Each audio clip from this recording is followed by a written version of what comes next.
Drift net fishing off of Fossil Island is a great way to grow your hunter and fishing XP. The fastest way to get here is by teleporting to Fossil Island using the dig site pendant after completion of the Bon Voyage quest. Then use the mushroom teleport system and go to option 4 and just run northeast at the very northern part of the island. On the beach by the crabs, there's a small rowboat that you can take out to sea. Once on this little island, there's a bank. Be sure to withdraw your graceful along with the fishbowl helmet, the diving apparatus, some nummulite, which is the currency used on Fossil Island, a bunch of noted drift nets, flippers, one of the variations of the trident, or a dragon harpoon, and have at least level 44 hunter and 47 fishing.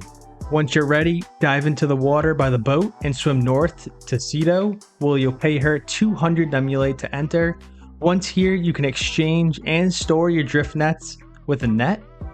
Alright, now once you're inside, go ahead and set up both drift net traps and click on each fish shoal just once and they'll automatically make their way into the nets. Once a net is filled and has 10 shoals, you'll need to empty it and reset the net. Go ahead and click on that. The fish can be deposited into your bank automatically, but will cost you 5 nummulite each time.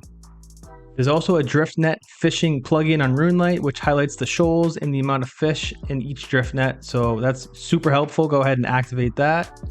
You can get up to 87,000 fishing XP and 115,000 hunter XP an hour by doing this fully efficiently and bring in about 200,000 GP an hour, although you will be using up to 100 drift nets, which will cost you roughly 300,000 GP.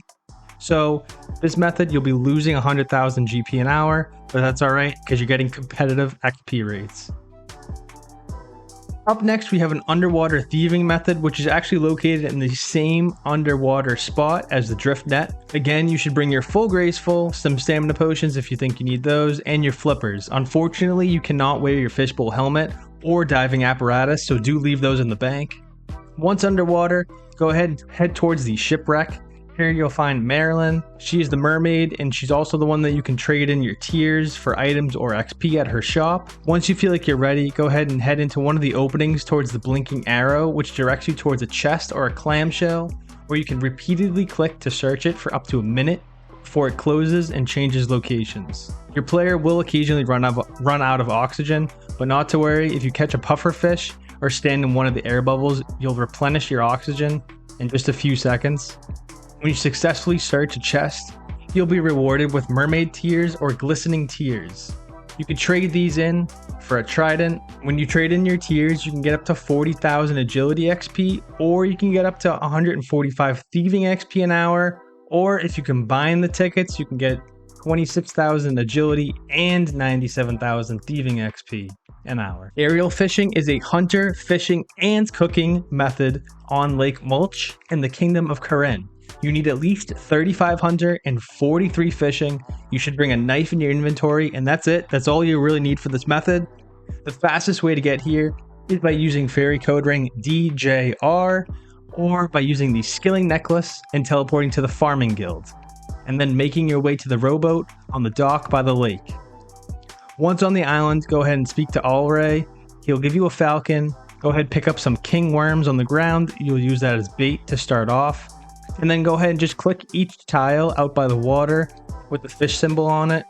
You're going to want to click the closest one to you, as it takes some time for the falcon to go out to the water and then come back to you. And these fishing spots change every few seconds. Once you have a full inventory of fish, go ahead and just spam click with the knife on any fish in your inventory. And you'll get some cooking XP along with a new bait, which is called fish chunks. So you'll no longer need to pick up the king worms. Occasionally, you'll also obtain pearls, which can be traded into Alray for the angler's outfit, and you will need 400 pearls in order to obtain the full outfit. By doing this method versus fishing trawler, you'll actually be receiving way more XP, and you could still get the outfit. You can expect about 20 to 60,000 fishing XP an hour and 25 to 80,000 hunter XP an hour, along with a passive 10,000 cooking XP an hour when cutting up the fish and turning it into bait. If you enjoy these skilling guides so far, then you may want to check out OSRS Legos. They have tons of cool skilling sets and can bring your in-game passions to real life. If you're not into skilling as much as you are bossing, well, they have tons of cool OSRS themed Lego bossing sets as well. And as always, if you do decide to purchase anything, use my code TKT at checkout for 5% off your entire order.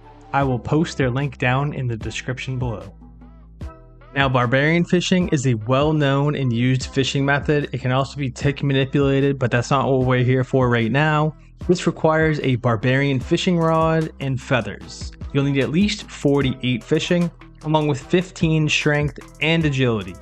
The leaping trout, salmon, and sturgeon are not really worth much, so you're best just to drop the fish rather than banking it, and you'll be getting way more XP an hour by doing this method that way. By doing this method AFK, you can expect roughly 23 to 57,000 fishing XP an hour, along with 2,300 to 5,200 strength and agility XP an hour, which is really good at a low level. Our last method here is going to be tools, specifically the Infernal Tools, which grant a 1 in 3 chance of automatically using a log, an ore, or a fish, and granting you roughly half of the XP, but you will need at least level 85 in either cooking, fire making, or smithing to be granted this XP. There are 3 types of Infernal Tools, the first one being the Infernal Axe, followed by the Infernal Pickaxe, and the Infernal Harpoon. XP rates can vary depending on what resource you are collecting and what your level is, but a good way to estimate how much XP you'll be getting from this is to go ahead and check the wiki for how much XP each resource will give you, and it tells you the amount of XP that the Infernal Tool will use. The Smoldering Stone is a pretty 2 mil penny, so it will cost you quite a bit, and the Infernal Tools do run off of charges, so after you use it 5,000 times, you'll no longer be able to use it anymore until you add another stone to it or another pickaxe, axe, or harpoon, and then the charges will be replenished.